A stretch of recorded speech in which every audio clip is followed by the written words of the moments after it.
What's going on, everybody? Welcome back to the channel. My name is Ben, and this is 3T's Mobile Automotive Repair. We're going to take you for another ride along today. We've got way too much work to get done and probably not enough time. Hopefully it's not going to rain today and we can actually get through everything, but time will only tell. So a little word of advice, stick around to the end. We're going to show you full transparency on everything we make today and what it cost us to run this type of company. Also, a little bit of extra bonus footage. Today's the first day of July. So yesterday, we finished up our month of June. We'll show you exactly what we did for the entire month of June and what our costs were on that. So stick around to the end. You'll enjoy that. But until then, let's go get to our first job. All right, folks, we're here. We're at our first job. We've got this old Lexus. I don't remember what year it is, but it's got quite a few issues. First thing the customer's complaint is that he thinks he needs brakes and the AC doesn't work. Go figure, it's summertime. But he's got check engine lights on. The interior is pretty well destroyed on this door here. I don't think the window even goes up or anything like that. And he's got the check tail light little indicator on the dash. So I haven't driven it yet. The first thing we're going to do is we're going to check the AC, kind of see what we got going on, and go from there. And then we'll check some check engine light stuff and see what we got to do. So separate diagnosis times on this. Customer was made aware of that. Unless the check engine light has something to do with the AC, then obviously that rolls into one. So let's get the machine hooked up. Let's find out what we got to do. Okay, I just realized you probably didn't see anything I just did in the car because the fucking recording was paused. So just I don't know if you saw anything. Anyway, no refrigerant in the system, so we're pulling a vacuum so we can fill it up and see if the system works.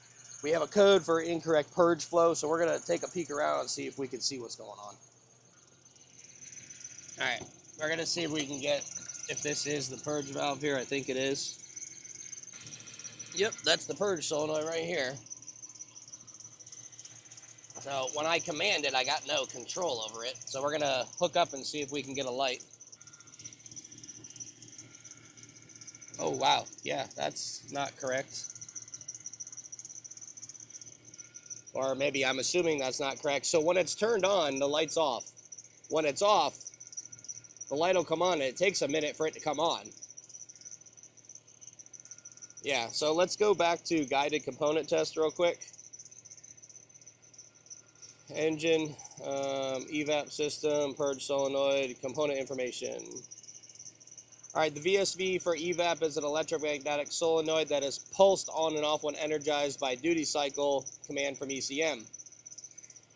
It is ground side controlled by the ECM and enables the ECM to monitor purge line vacuum. So it's the same as any other one, but we've got a problem. When it's off, we have a dead short on that thing. It turned key off. He's going to need some more diag on that because we either have a break in the line causing that ground to be on all the time. But no, that's wrong because when I turn it on, it goes off. So there's no break in the line causing that to come on. That would mean right off the bat that there's a problem with the PCM on this.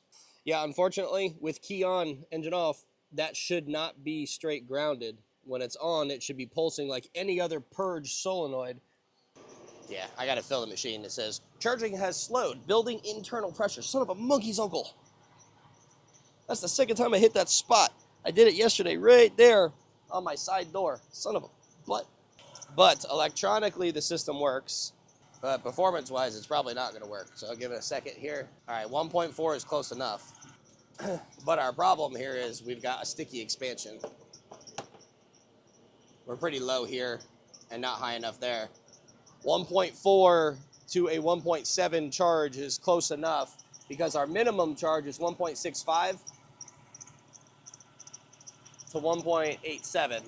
So 1.4 is not a lot in order to make that go that far down into a vacuum like that. Now, if it was like 0.3 and it held this, I could maybe expect the low side valve to read that. So at this point, I'm done. We're going to go ahead and recover this up and shut this vehicle off.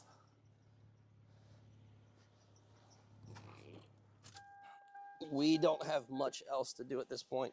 I'll let him deal with brake lights and things like that.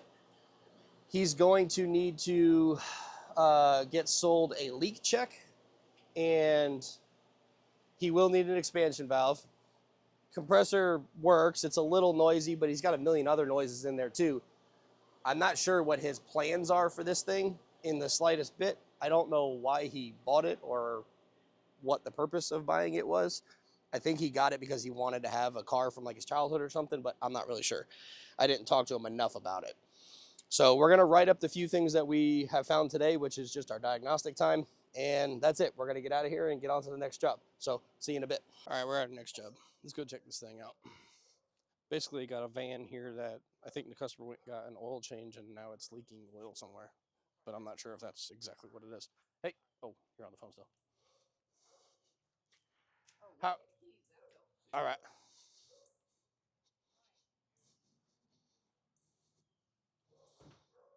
Let's take a look underneath. So I'm recording, just so you know, but I'm not recording you. So you went and got an oil change, and then what happened? So this is what initially happened. We were noticing a little bit of oil underneath, the van when we pull out of the driveway. So my brother was like, "You probably need to go get an oil change because sometimes that happens with the filter." And I know that happened with my car. After I got an oil change, the leak stopped.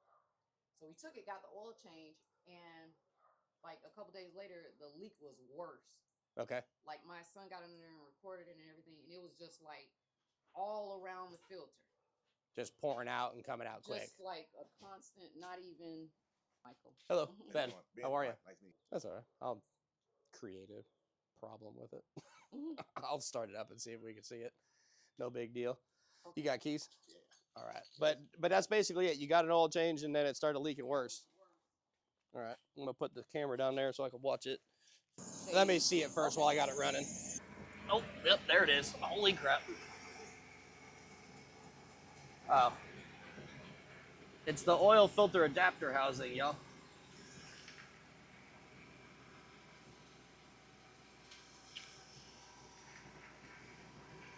Right there. That's cool. But it's going to need to be pulled down and resealed because it's broke. Let me get a picture of the VIN. And that's it. I'm going to go talk to them, get cleaned up, and I'll see you guys on the next job. All right, y'all. We're at our next job. I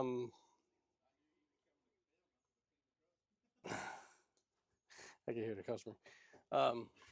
So this one here's a old Ford truck. It doesn't run, so we got to go diagnose. That's what we're doing now. He had done a couple things like fuel filter and oil, and he says he sprayed it with ether, and it got to where it is. He said it tried to run, but we're gonna go check and see what we got going on. Time for the trusty icon kit because this thing is freaking amazing.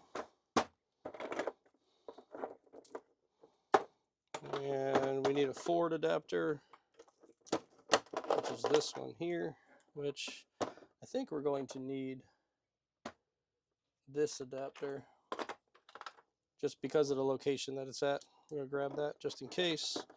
We got this in our gauge. What else do I need? I need a stool. All right, now that I'm done having complete chaos, let's go see what we got.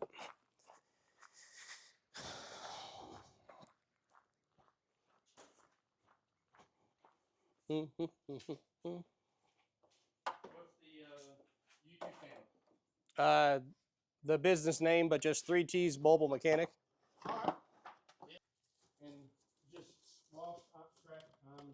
Yeah, it's usually what happens. You got a 2-year-old, you run into a lot of issues with not being able to work on a lot of stuff. Definitely will do it. All right. All right. Let's go. I'm just gonna go turn the key. Hopefully, you guys can see that. Thank you. Yes, sir.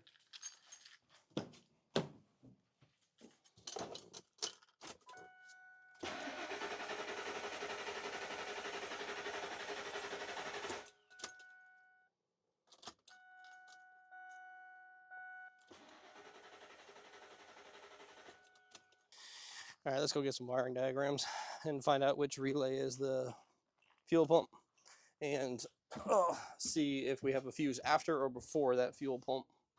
Okay, there's our inertia, there's our tank, our pump. Okay, so dark green feeds the inertia, pink and black feeds the pump. So we're coming directly from the relay. So no, the fuse is before the relay. So we're gonna have to test, we're either gonna have to test right at the pump, or we're gonna have to pull the relay and test there. Depends on how difficult it's gonna be to get to the pump. It's a lifted truck. I might be able to get my arm in there and access the side of the harness. It should be right on the edge of the tank. So let's just prepare right off the bat. Let's just get Chuck here. Get a couple back pins.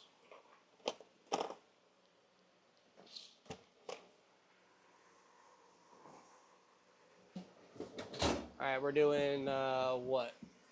Black and pink, pink and black. So right here on screen. Sorry about that. So here's your relay. On the left, this fuse feeds the relay. Then we have control, and just turn on, go to our inertia switch, and right to the pump. So if I can get to the pump, we're gonna just quickly test that. Because if we have power and ground there and no pump activation, we need a pump to start off with. If we don't have that, then I'll go to the relay and start checking for information there. So let's go see what we got. There's our connector right there. What'd I say? Pink and something and black, right?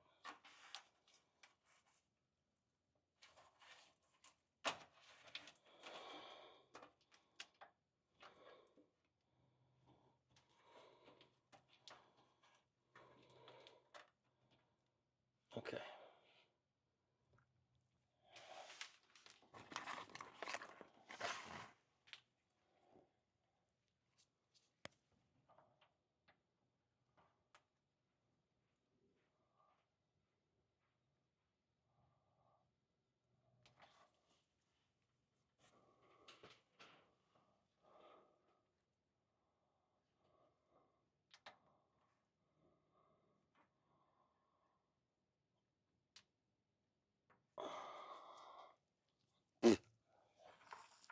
All right.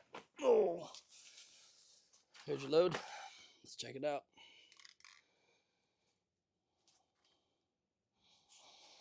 Oh.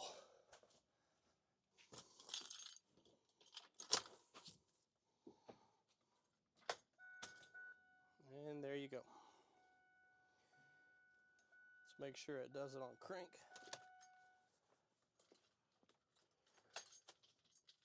I can't crank it.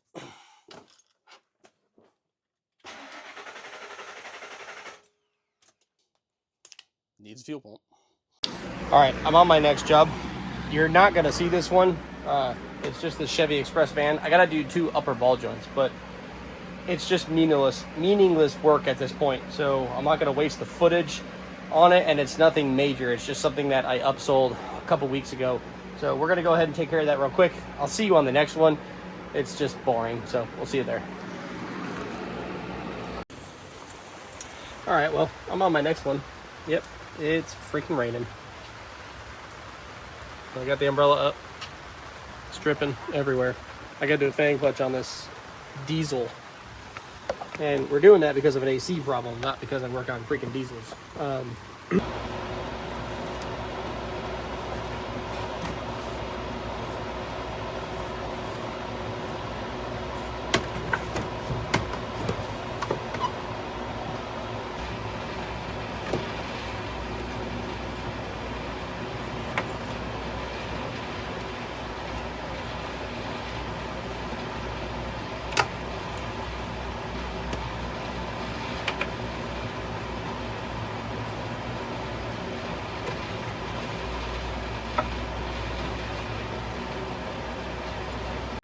All right, we're back together now.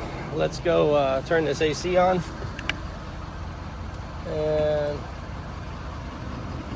we're gonna go watch the head pressures and then listen for the fan to come on. So startup pressure right now this is where we're at. This thing does take a little bit to get to where it needs to when it was failing, but it would get up into the 350 to 400 range before the fan would kick on high speed. And I was watching it on the scanner to see if it was being commanded or not. And then we checked at the fan to make sure it was commanded, and it was, like it was getting there. And like I said, it would 400 PSI before that fan would kick in and actually bring the temperatures down. His AC was getting into 55, 60 PSI on the low side, and you could notice the difference in temperature on the inside. Like I said, I don't know if you're hearing me right now, but I'm doing the best I can. So I'm gonna let you sit for a few minutes, and we're gonna just watch the pressures. Right now I'm at 175. So I'm gonna let it sit for a few while I clean up and let this thing get warmed up. All right, I just heard the fan change in speed. I'm right at about 2 1/4 right now.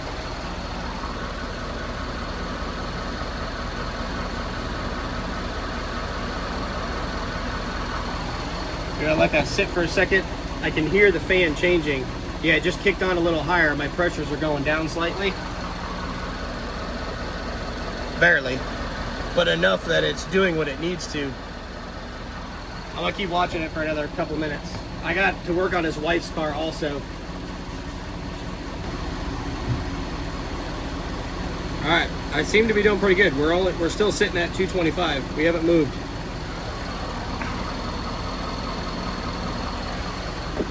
So I'm gonna call this one done. I'm gonna let it run off to the side.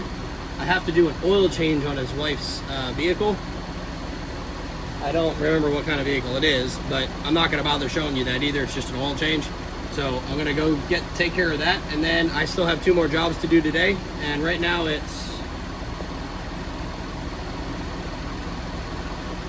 3 o'clock.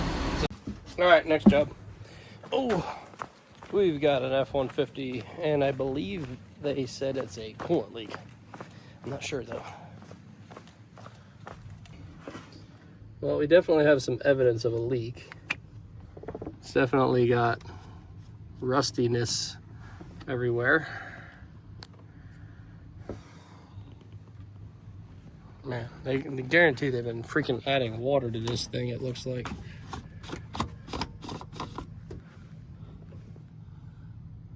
Yep. There's nothing in there. That's fun.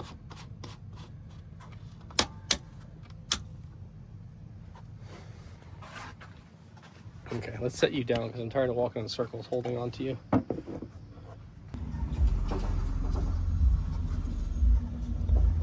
What's up, man?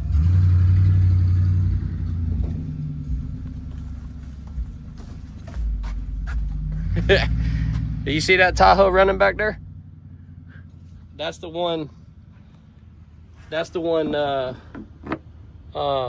another mobile mechanic went to work on, and they had the PCM connectors all. The connectors, they were all backwards after they touched it. Truck's still running good.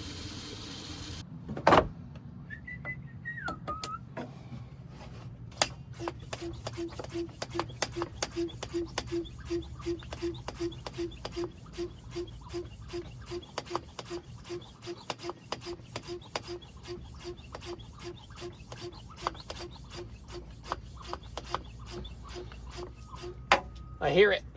I hear it. Ooh, son of a bitch. It's way back there.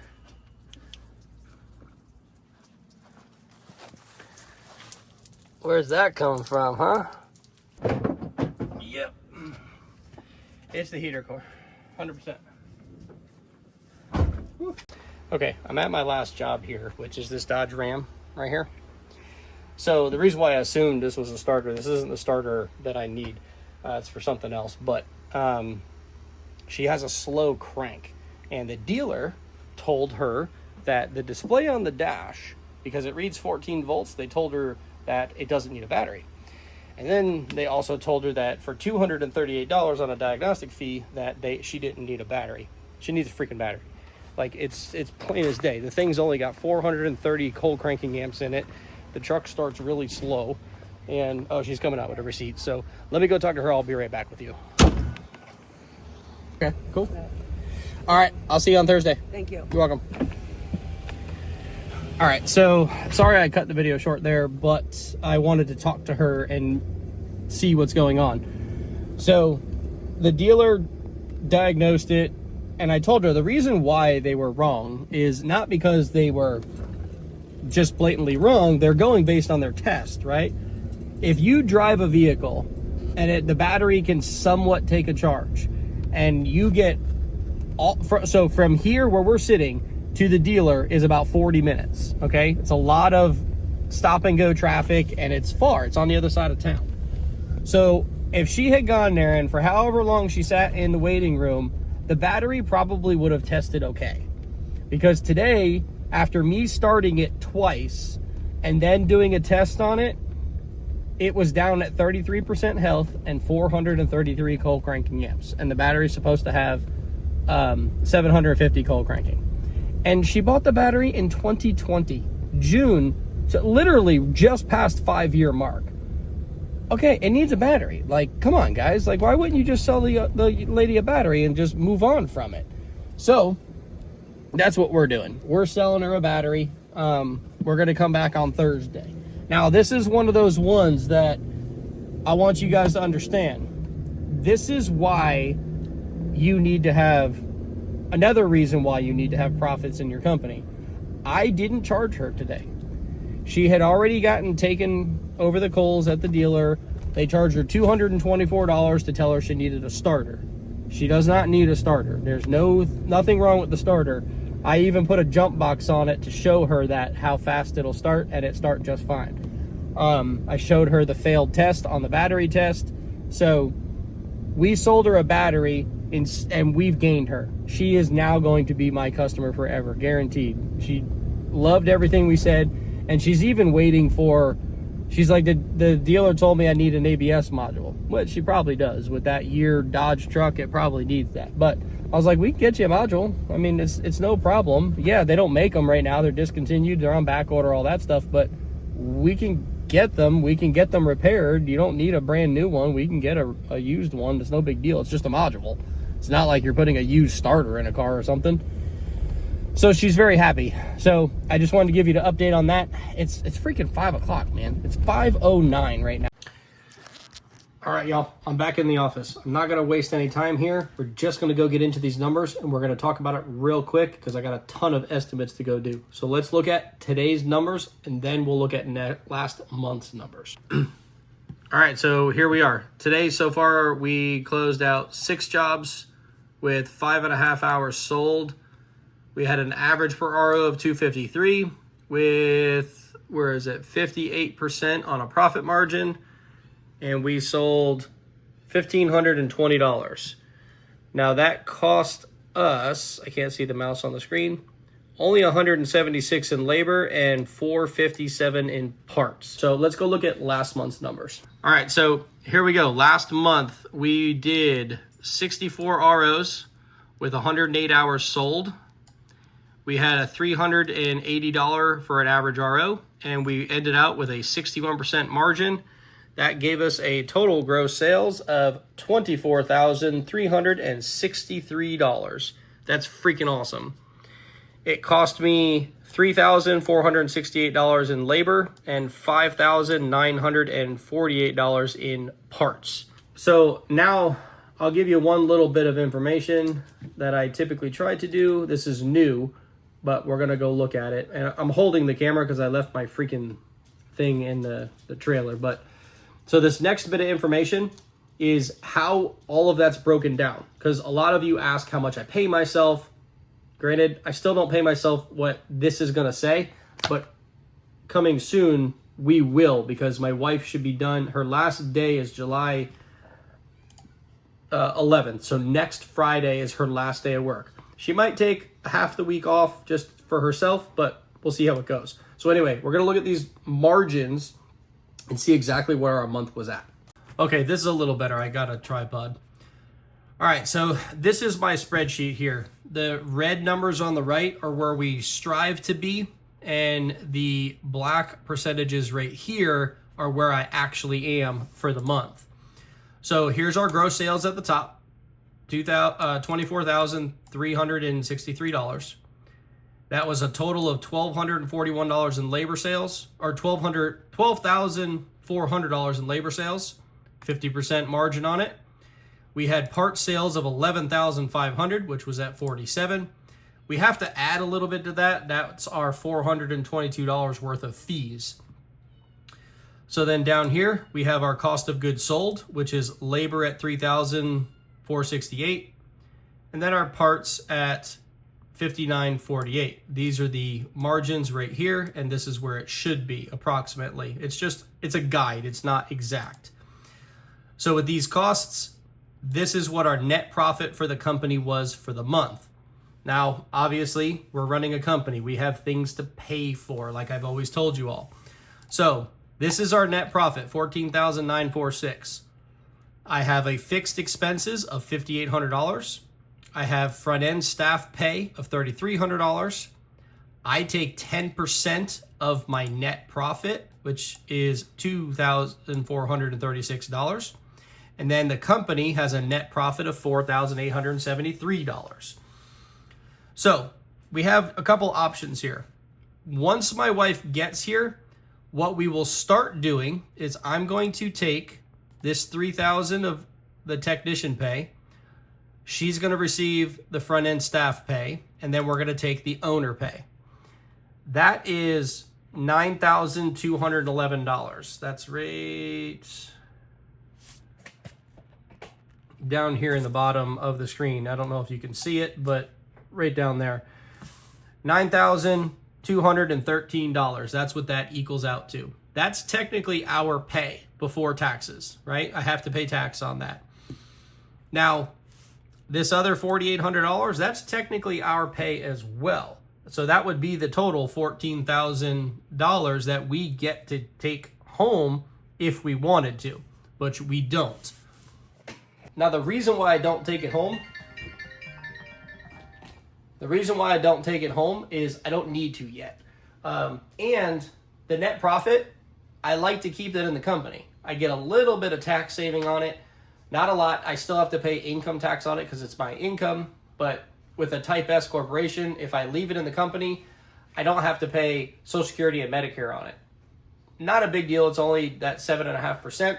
But that's what we use for the company for growth. That's what we use to go to events. That's what we use to buy new tools. That's what maintain the truck, everything. That's the business's money that we need to hold on to month after month.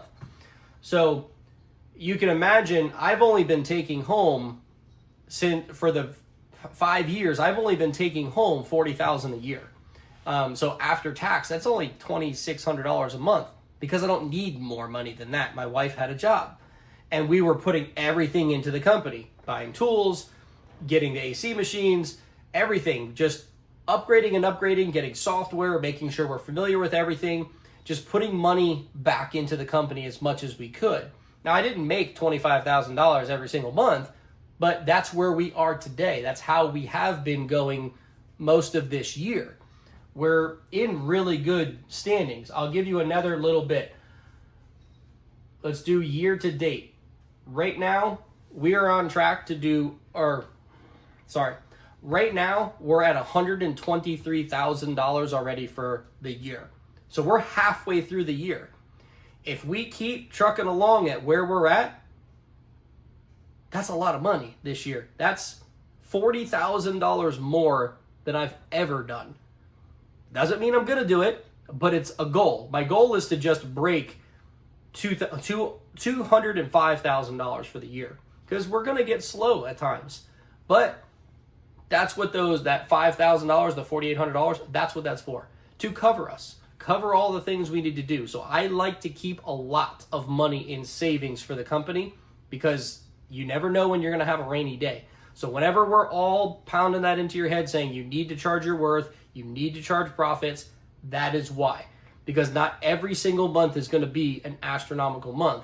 Now, granted, I've had over $20,000 months for the past like 4 or 5 months, but still, it's not always going to happen that way. We're going to get into December.